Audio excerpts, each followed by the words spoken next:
very good evening, viewer. You're most welcome to the NILEcast weekly news roundup only on West Nile Television, where we give you the highlights of the news bulletins of the week every Sunday from 7 p.m. to 8 p.m. My name's Ukumaringa Christine. Let's dive straight into the stories that have made headlines throughout the week. During the National Drug Authority enforcement operations in the West Nile region, over 50 outlets have been closed, in which over 150 boxes of assorted drugs were impounded by the team of operation, which was worth 40 million shillings. Oracle Benson Pastore reports. During National Drug Authority enforcement operation in West Nile region, over 50 outlets have been closed, in which over 150 boxes of assorted drugs were impounded by the team of operation, which is worth 40 million. The operation is basically on assorted drugs, outlets operating without license, drugs imported from neighboring countries such as DRC and South Sudan, outlets operating in minimum standard premises. The 5 days operation covered districts of Koboko, Maracha, Obongi, Yumbe and last Larue district, in which illegal cases were rambled in Koboko and Obongi. Dr. Umurambe Emmanuel, Regional Inspector of Drugs for West Nile region, highlighted the public on the dangers of illegal operating in selling of drugs. If you have a drug shops which you have not licensed, which means we cannot go to you to provide even support supervision. During support supervision, we discuss many things which you should do right, and we identify the wrong things you are doing. Now, if somebody is not licensed, it means this person is doing wrong things. He is even selling expired drugs, he is giving wrong dosage, he is not giving correct information to patients, so it is a risk.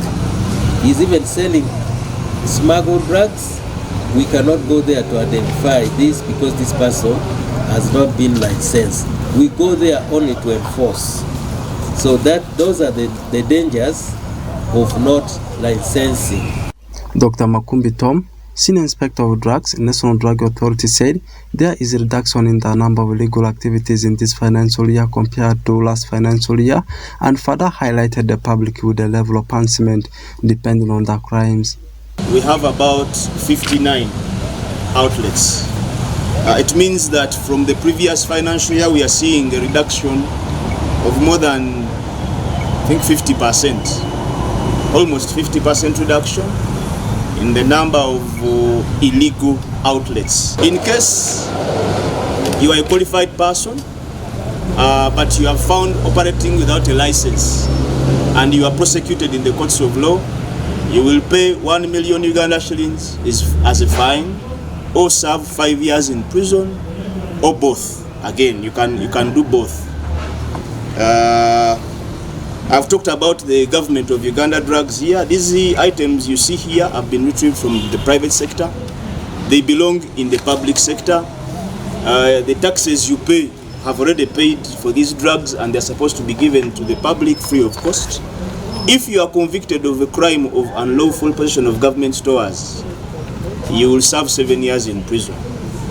If the magistrate is in a bad mood, you will serve all the 7 years if you are found with these items. So those are the different avenues. But as I said, these are compliance operations. Ours is not to punish the operator, but to ensure the operator comes on board.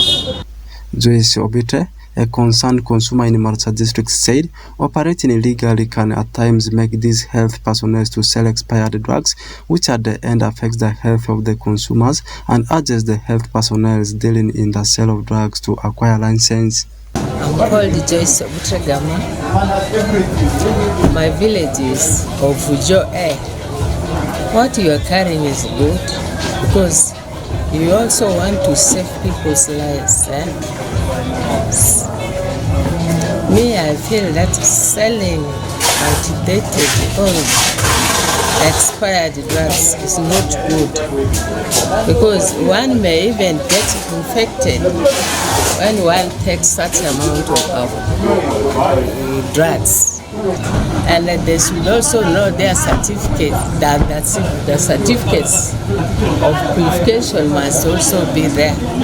Muzamil Kemis, an illegal operator, thanked the National Drug Authority for the enforcement operation and advises his colleagues to acquire a license because it's not fair when you are not known by the overall body. I want to thank the government of Uganda and then the Department of National Drug Authority for ensuring the service offered to the community should be commensurate with the law. I want to advise my colleagues, they should not run away, they should not fear to go to India because their services are as considered by the legislators and they are within pocket friendly. It is not proper to deal with the drugs when you are not known by the overall national supervisor in charge of drugs. National Drug Authority's government-owned organization in Uganda mandated to regulate drugs in the country, including their manufacture, importation, distribution, and licensing, and all these are done to save people's lives. Oraku Benson Pastore, West Nile Television Nilecast. The leaders of Moyo and Obongi have raised concerns on how the presence of the refugees can be used to transform the economy of the districts and Uganda as a whole. Okumu Dominic reports.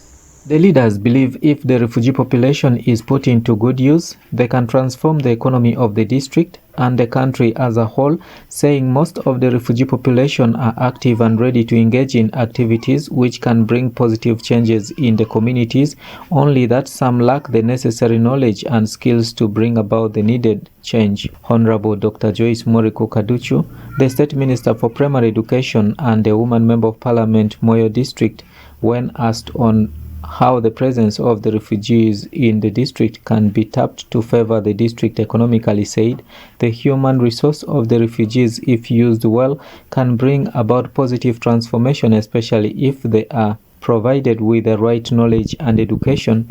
The human resource is one tool that we can use as a country to develop our nation. The refugees have come with their families. They are here with their brain, they are here with their hand, and they can transform the country. Honorable Aleruto Maza, the Member of Parliament West Moyo County, said for the country to be able to benefit from the presence of the refugees economically, there is need to develop the human resource of the refugees through education and investing in the health of the refugees so that they will be able to take part in various economic activities which can contribute to the economy of the district and the country. Human resource of the refugees will be developed by educating them. And then secondly, the issue of health. We always say health is wealth. A healthy body, a healthy mind lies in a healthy body. Once your body is healthy, you are capable of digging. You're capable of even driving tractors.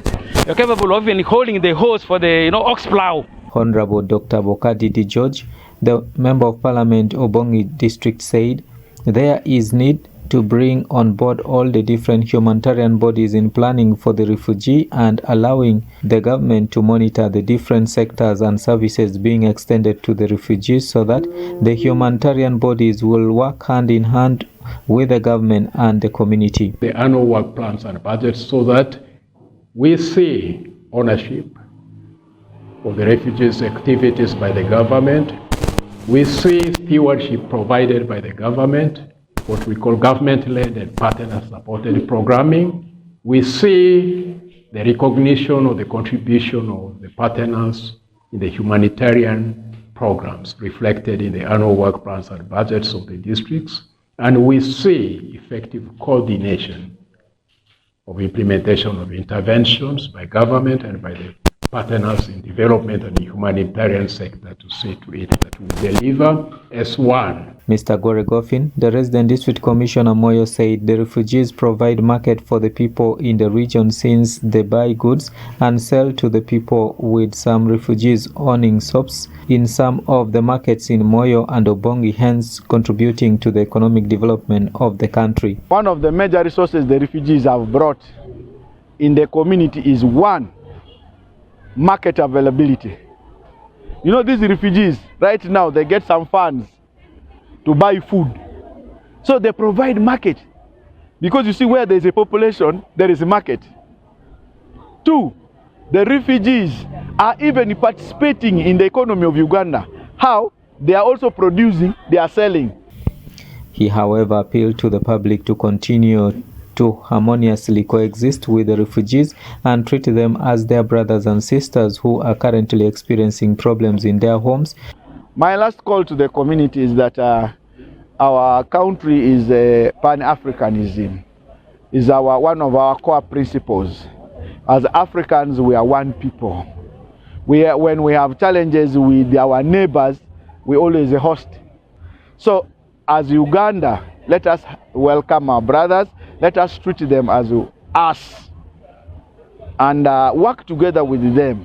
Since the early 90s, West Nile has been a home to over 10,000 refugees and asylum seekers, mainly from South Sudan and Democratic Republic of Congo, and this has been possible through the open door policy of the government of Uganda and the people of West Nile who offer their land for the refugees to settle in.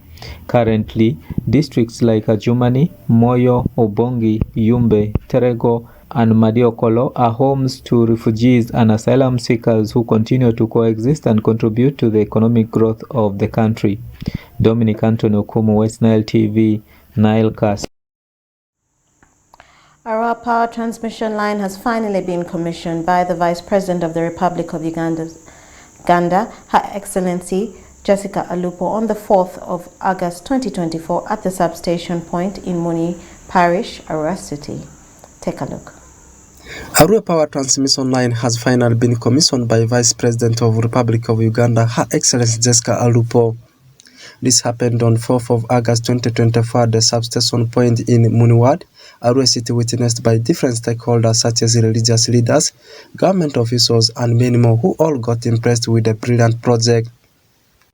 Kwame Jalo, Board Chairman Uganda Electricity Transmission Company Limited, highlights the public about the transmission line and districts that have so far been covered in West Nile region.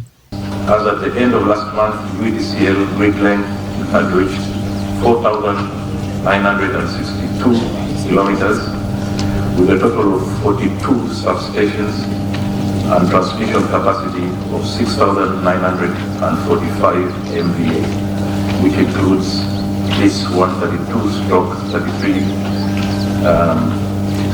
Kole, Bulu, Nebi, and Arua transmission line associated substations.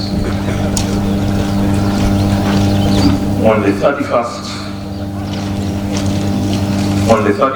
of July 2024, the Arua substation was energized, and on the 1st of August, it was integrated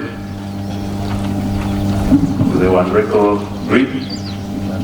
Therefore, it was directly to benefit the areas of Arua district, Arua city, Zombo, Maracha, Yumbe, among other areas. Honorable Geoffrey Feta, MPI of East West Nile Parliamentary Caucus, said this substation has answered the question of stable and reliable electricity, and this will call number of industries to be constructed in the region and limits the movement of youths in search for jobs. This substation has answered that question of stable and industrially reliable electricity. Government has made it easier for us, one, to attract processing plants, to attract industries, and these industries will create jobs for our people.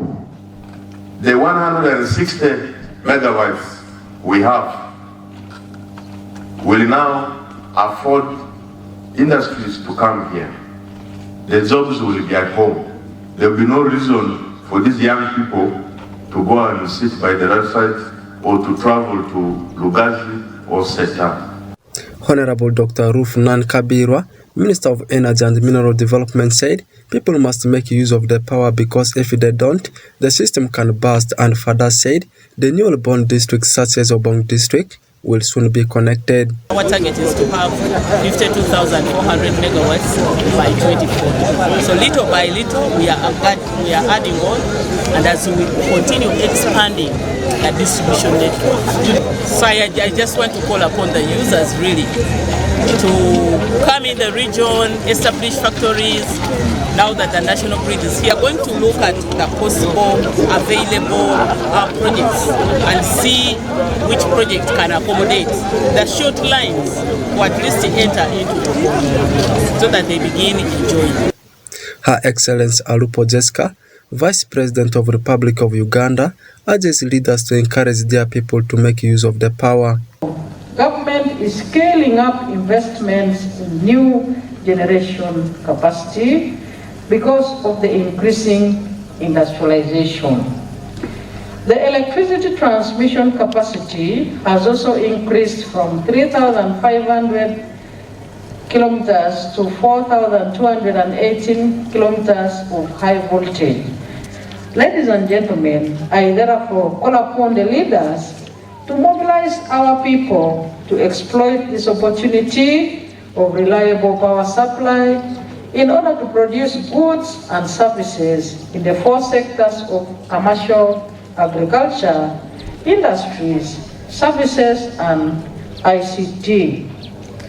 The necessary socio-economic infrastructure to spur Uganda's transformation from a predominantly peasant society to a modern economy has been put in place. Uganda Electricity Transmission Company Limited is a project implemented by the government of Uganda to expand the national transmission grid with support from World Bank contracted to Avic International Holding Corporation, and districts like Arua, Maracha, Koboko, Yumbe, and among others are set to benefit from Arua substation transmission line. Orak Benson Pastore, West Nile Television Nilecast. During a baraza session conducted in the various sub-counties of Adjumani District, Adjumani District authorities have cautioned perpetrators to end commercial charcoal businesses. Onzima Alan reports. Following the presidential directives on charcoal business, Adjumani District authorities have cautioned perpetrators to end commercial charcoal businesses. This was during the baraza session conducted in various sub-counties within the district. Honorable Mamawi James, Member of Parliament, Adjumani East constituency, cautions people against destroying forest reserves for charcoal, but also calls on government to speed eviction of people from such areas. You are aware what is reserve is in form of national game reserve and forest reserve. These are places which are for forest, trees and animals.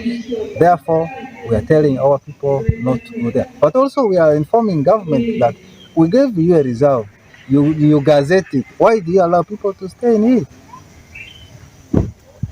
If you cannot evict people from this reserve, then allow our also people to go and occupy. According to Assistant Superintendent of Police ASP Buire Moses, the District Police Commander Adjumani, the local leaders are the signatories to this charcoal business since they grant permissions at the ground root level and hence risk being arrested. These LOC ones that you see here and LOC2s and LOC3s, they are the signatories to the agreement when the people are selling what they call farms. And now when they start accusing us, security, LOC5, who sells these trees? Chairperson, whoever is burning charcoal inside there has agreements from these people and the so-called landlords. Now, doing that against the directive of the what? Now, here all of us are supposed to be arrested and taken in, and we explain why this one is still continuing when we have a directive and we are leaders who are supposed to guide the common person down there. Ocean Andrew, the Chief Administrative Officer Adjumani, said they have been in engagement with courts of law to see how they can manage the criminals, hence appeals for joint efforts so as to find a long-lasting solutions. And we think this will go a long way in solving problems of natural resource management in the district. We've also made some discussions with the court on how to manage some of the cases that come out of some of these vices that is happening in the district and particularly in Itirikwa. And I'm told this community, this area is greatly affected by this vice. And we need to get an everlasting solution because the president did give his direction, and that's the direction we want to gear towards. The district security officer Ajumani said the presidential directives are effective and they are still working to arrest culprits unless shako harvested for domestic use, hence appeals for more planting of trees. That the government has not intervened. We are intervening. We are following it clearly. We are intervening. The presidential executive order addresses various issues including the anti-cattle rustling efforts in north and northeastern Uganda, the environment damage caused by shako business, among others, and is meant to conserve the environment. Peace Ushaki, Unjima Alan, West Nile Television, Nilecast. And more in our stories, 2 people have been confirmed dead following a fatal accident which happened on Sunday evening, the 4th of August 2024 on Pakwach Nebi Highway. Take a look. 2 people have been confirmed dead following a fatal accident which happened on Sunday evening, 4th August 2024 at Onder on Pakwach Nebi Highway. According to a traffic officer who preferred anonymity, said that pickup double cabin registration number UAT759D from Nebi heading to Kampala last evening knocked 2 people on Bajaj motorcycle registration number UGA 864K at Onder in Pakwach Sub-County, Pakwach District, and overturned with the passengers on board. The deceased have been identified as Mr. Brian Ochechan, a teacher at Alois Seed Secondary School and resident of Akela Trading Center, Pakwach Sub-County, Pakwach District. Annette Ochechan, wife to the deceased. The duo were coming from the barrio in Pachego, Panyango Sub-County, and they were crossing Pakwach Nebi Highway, and a speedy vehicle knocked them from behind. Mr. Norbert Ochechan, the head teacher of Alois Seed Secondary School, regrets the incident and said the deceased was a trustworthy teacher who could deliver timely services to the students. Mr. Ochechan said Alois Seed Secondary School will miss him dearly. Very unfortunate, vibrant young man, honest, hardworking. As an institution, we shall dearly miss him. A country has lost a great man. He's a teacher for maths and physical education. Ochechan Brian is someone from Panyegoro, Akela Trading Center. This is the brief I can give. Honorable Robert Omitostin, chairperson LC5 Pakwach District, who rushed to the scene, blames the driver of the double cabin for speeding despite the ongoing police operations on the road. Honorable Omito appealed to drivers to respect the lives of other road users, as these has taken the innocent lives of a teacher and his family. Actually, it is very sad that we lost a secondary teacher and his wife in this such a very fatal accident, and it's very unfortunate. I think the traffic need to really emphasize the issue of regulating speeds, because the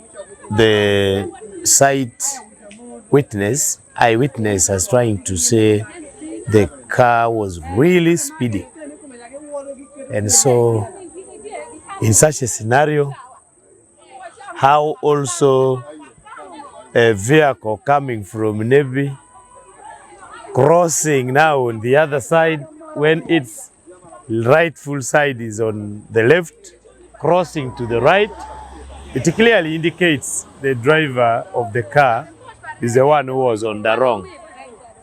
So it's very unfortunate. At the time of filing this story, police in Pakwach District did not comment on the incident, as the driver, who is yet to be identified, reported to Pakwach Police Station and abandoned the car after the incident. According to Pakwach Police, this is the second fatal accident registered in the month of August, where 3 lives were lost. Alfred Jawok, West Nile TV, Nilecast. There was excitement among the different stakeholders such as political, technical and cultural leaders among others on the 9th of August 2024 at the Suba Hotel in Arua City as CARE International and the local partners launched a Gender Equality and Resilience Project, abbreviated the GEA project. Farish Majid reports. In a bid to empower women and promote gender equality in cities of Arua, Gulu and Terego district, CARE International and a consortium of local partners such as Seford Uganda, Thrive Gulu and Feminature on Friday 9th of August 2024 launched the Gender Equality and Resilience Project in Arua City that targets to benefit a number of women in 3 selected local governments in northern Uganda. The 5-year project, worth more than 11 billion, is with funding from Austrian Development Corporation as it started running from March this year and will run till March 2029, where a number of women from the 3 selected local governments will be supported socially and economically. Naomi Achara, the project manager of the GEA project with CARE International, says the project is a follow-up on the now closed Women and Youth Resilience Empowerment Project as it seeks to address the gaps that the project could not address. There are 3 core results that we want to see through our different interventions. We want to address the negative social and gender norms that affect their empowerment in the community. And so, as we will be working with the cultural and religious institutions and the local communities in their localities to ensure that the social and gender norms, practices that are there, provide an enabling environment for them to enjoy their social, cultural, and economic rights. I would like to take this opportunity to appreciate CARE for working with us, the partners. Among all the partners, they selected us, and we don't take that for granted. We appreciate that opportunity because they've given us support to extend to the communities. I want to still appreciate CARE for the capacity building opportunities they've been giving. Reverend Captain Mondoro Helen, the Family Life Coordinator from Madi and West Nile Diocese, appeals for involvement of both men and women in the project as she says that men are equally vulnerable to abuse by some women in the society today. If you find a population of widows, the widow population is higher than the widower. Go and do the data investigation and you will prove for yourself. Even our men, much as they look like men, my friend, these people are suffering the struggle. And some women are not giving food to these men. By the way, they pose that they are the ones looking for food. So if they will be at their own way, either to serve the men or not, go find out. Similarly, Jane Francis Amongina Akili, the resident city commissioner for Gulu City, calls for mindset change, most especially amongst men, in relation to women empowerment. The reason we should bring men on board is for them to know that this creature has come to help them. Let them work with them. When we empower women, the men get scared. That is why at whatever level, when a woman becomes powerful, the man wants to show his power with a beating. He wants to show his power with the strength. Let's talk to our boys. That time has gone. Those days are gone when it was only the man putting food on the table. When a woman brings food on the table, eat, because that is where we are now going. Right Honorable Ismail Tuku, the Prime Minister of Lubara Cultural Institution, appeals for mindset change and trust by the society to ensure equal opportunities for both men and the women. Today you will realize that we have women who are masons, building houses, women who are doing electrical engineering, they climb these poles to fix wires and so on. So this is only an indication that women can be helpful to our work and they are indeed our partners in development. The GEA project is expected to be implemented in across all the divisions of Gulu City, Central Division of Arua City, and Domogo Sub-County in Terego District, where a number of young girls and women will be empowered socially and financially. Farish Majid, West Nile TV, Nalka. The general public using Obongi to Ajumani Road via the landing site are living in fear after the Obongi landing site has been cut off by floods, which is making life difficult for the public who are forced to move through the water to be able to board the ferry. Take a look. Following the untimely floods At the Obongi ferry landing site, several businesses along the landing site has come to a standstill, with a number of vehicles using the road drastically reducing as the public continue to raise their voices to Uganda National Roads Authority UNRA and the government to intervene and save the situation from getting out of hand. Honorable Dr. Boka Didi George, the area member of Parliament Obongi District, during a visit to the landing site yesterday, said the situation is caused by floods because the landing site is in a low surface area, and if no timely intervention is put in place, it may result into the halting of the operations of the ferry, saying they have for long been requesting UNRA and the government to consider constructing a concrete ferry landing site or try raising up the area around the landing site so that the floods can be prevented. But up to date, no action is being taken. The situation that you see at the background there is flooding of the ferry landing site, which is at the verge of cutting off the ferry service connecting Obongi to Ajumani. This is a lifeline, an international road that connects Arua to Nimule up to Juba. Is a road that pupils from school in Ajumani that come to learn in Obongi Town Primary School cross using the ferry. Is our referral channel when we have patients that need to be referred to Ajumani Hospital. They use this ferry. It is the means of transport that the public servants that commute between Obongi and the whole of the country use to ensure service delivery is provided. Mr. Ngulibo John, the District Inspector of Schools, Yumbe District, who got caught up by the floods while on his way to register pupils with UNEP, said he is seeing a threat of the region being cut off from the rest of the world, which he feels will have a negative impact on the people. He, however, urged the government to provide an alternative route for the people if they cannot solve the problem of the floods very fast, so that the people will continue to be linked with the rest of the world. And I am seeing a threat of our region being cut off. And that means that the whole of this region, when it's connected, we get disadvantaged. So what I'm thinking of is, could there be an alternative? An alternative road? Can't there be a bridge that can be constructed across? Akol Abraham, a traveler, said the Obongi ferry is a shortcut to Ajumani, but it's unfortunate that the floods are proving to cause a threat, and urged the government to do something about it. So I thought this was a shortcut to cross to Ajumani, but it's unfortunate that it seems like the floods are cutting off the landing site. So there is a need for government at least to do something good to improve on this landing site.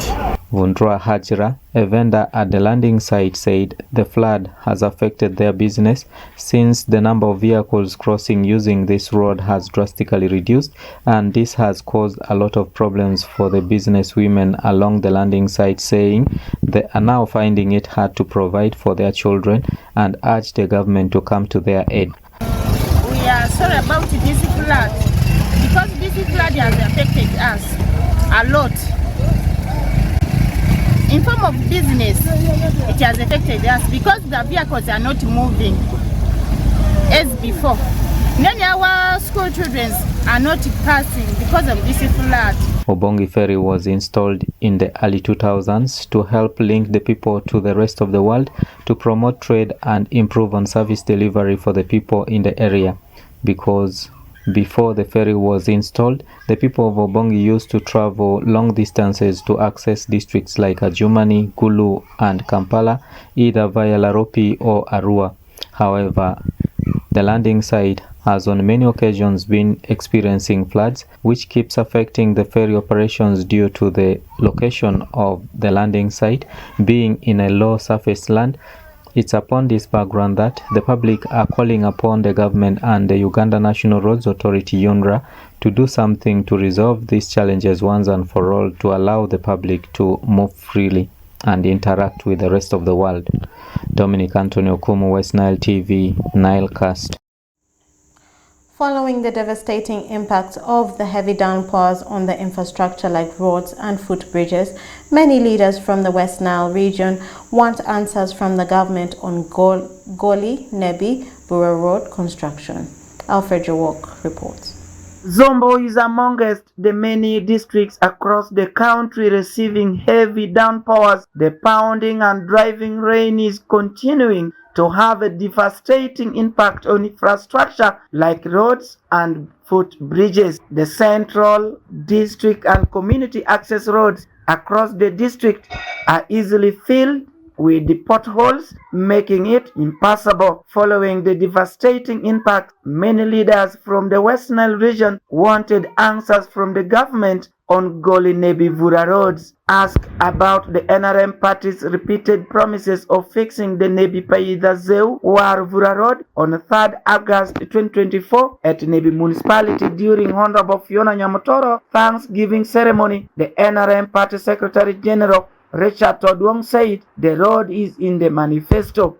You cannot do everything at once. We are aware of the promise we made as a party about Goli Road. We are aware